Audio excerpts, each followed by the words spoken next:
नमस्कार दोस्तों, आपका अपने चैनल मनोज गुप्ता एकेडमी में आपका स्वागत है। दोस्तों, आज हम कक्षा 8वीं के इतिहास और नागरिक शास्त्र पाठ 7 असहयोग आंदोलन के स्वाध्याय करने वाले हैं। दोस्तों, अभी तक आप लोगों ने इस चैनल को सब्सक्राइब नहीं किया तो प्लीज सब्सक्राइब और चैनल लाइक कीजिए और अपने फ्रेंड्स के साथ शेयर कीजिए। पाठ 7 में क्या दिया गया? असहयोग आंदोलन, इसका स्वाध्याय कर रहे हैं। प्रश्न 1 में क्या दिया गया? दिए गए विकल्पों में से उचित विकल्प चुनकर कथन पुनः लिखो।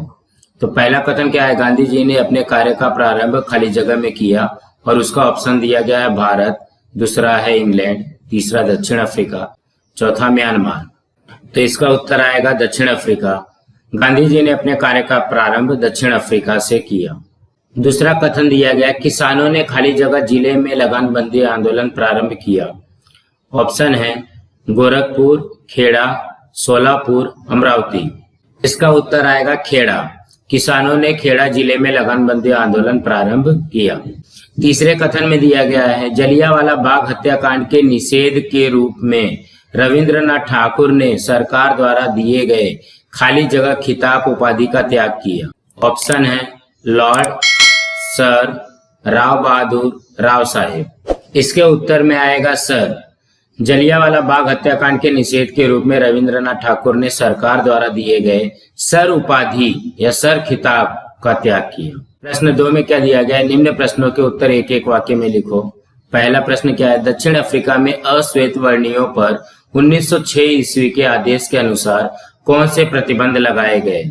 इसका उत्तर आएगा दक्षिण अफ्रीका में 1906 ईस्वी के आदेश के अनुसार अश्वेत वर्णियों के लिए पहचान पत्र पास में रखना अनिवार्य करके उनकी स्वतंत्रता पर प्रतिबंध लगाए गए। दूसरा प्रश्न है, गांधी जी ने भारत में प्रथम सत्याग्रह कहाँ किया? इसका उत्तर है गांधी जी ने भारत में 1917 ईस्वी में चंपारण में प्रथम सत्याग्रह किया। तीसरा प्रश्न है, जलियांवाला बाग में गोली चलाने का आदेश किस अधिकारी ने दिया था?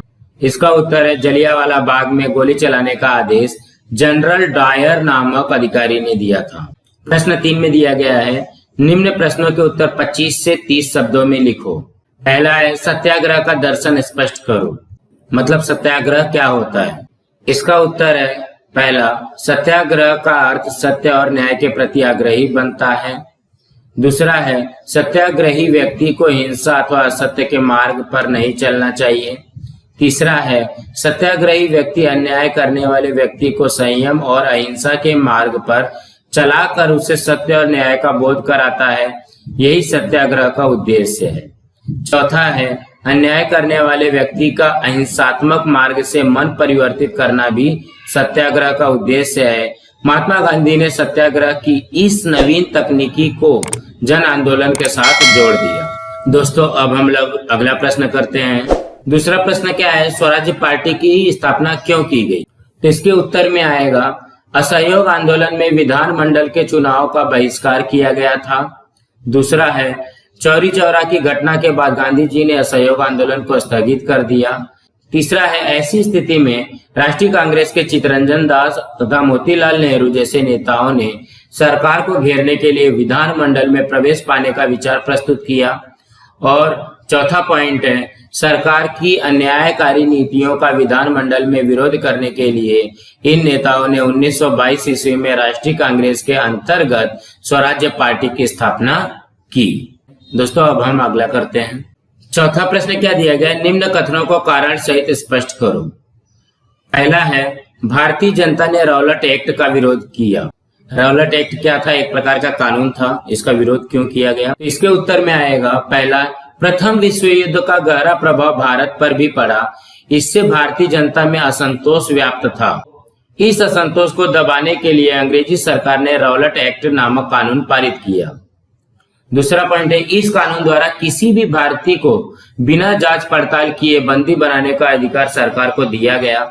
तीसरा है, सरकार बंदी बनाए गए व्यक्ति पर न्यायालय में मुकदमा चलाए बिना उसे चाहे जितने समय तक कारावास में रख सकती थी। चौथा है, इस कानून द्वारा दी गई सजा के विरुद्ध कोई अपील भी नहीं कर सकता था। रौलट एक्ट के इस अन्यायपूर्ण प्रावधान के कारण भारतीय जनता ने इसका विरोध किया। दूसरा प्रश्न है, गांधी जी ने असहयोग आंदोलन स्थगित किया। तो गांधी जी ने असहयोग आंदोलन स्थगित क्यों किया? तो इसका उत्तर है संपूर्ण देश में फैले असहयोग आंदोलन को नियंत्रण में लाने के लिए अंग्रेजी सरकार ने दमन नीति अपनाई। दूसरा पॉइंट है उत्तर प्रदेश के गोरखपुर जिले के चौरी चौरा में प्रदर्शनकारियों ने फरवरी 1922 ईस्वी में शांतिपूर्ण जुलूस निकाला था। तीसरा पॉइंट है इस जुलूस पर पुलिस ने गोली चलाई, जिसके परिणाम स्वरूप क्रुद्ध भीड़ ने पुलिस थाने में आग लगा दी। और चौथा है इस घटना में एक पुलिस अधिकारी सहित 22 पुलिसकर्मी मारे गए।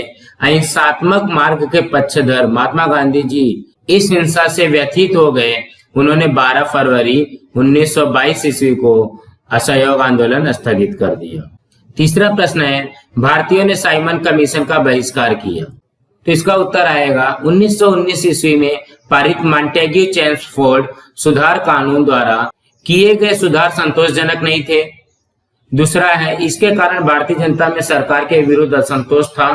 तीसरा है यह असंतोष दूर करने के लिए सरकार द्वारा 1927 ईस्वी में सर जॉन साइमन की अध्यक्षता में एक कमीशन की नियुक्ति की गई। और चौथा है इस कमीशन के सभी 7 सदस्य अंग्रेज थे, इसमें कोई भारतीय सदस्य नहीं था, इसलिए भारतीयों ने साइमन कमीशन का बहिष्कार किया। चौथा है भारत में खिलाफत आंदोलन चलाया गया। इसके उत्तर में आएगा संपूर्ण विश्व में मुसलमान तुर्किस्तान के सुल्तान को अपना खलीफा अर्थात धर्म प्रमुख मानते थे। दूसरा है प्रथम विश्व युद्ध में तुर्किस्तान इंग्लैंड के विरोध में युद्ध कर रहा था। तीसरा है इस युद्ध में भारतीय मुस्लिमों का सहयोग प्राप्त करने के लिए इंग्लैंड के प्रधानमंत्री ने युद्ध समापन के बाद खलीफा के साम्राज्य को क्षति न पहुंचाने का आश्वासन दिया। और चौथा है परंतु युद्ध की समाप्ति के बाद इस आश्वासन का पालन नहीं किया गया, इसलिए तुर्की खलीफा का समर्थन करने के लिए भारत में खिलाफत आंदोलन चलाया गया। सो दोस्तों आपको ये वीडियो कैसा लगा आप लोग कमेंट बॉक्स में जरूर लिख करके बताइए और इस चैनल को लाइक कीजिए, शेयर कीजिए और सब्सक्राइब कीजिए। नमस्कार दोस्तों।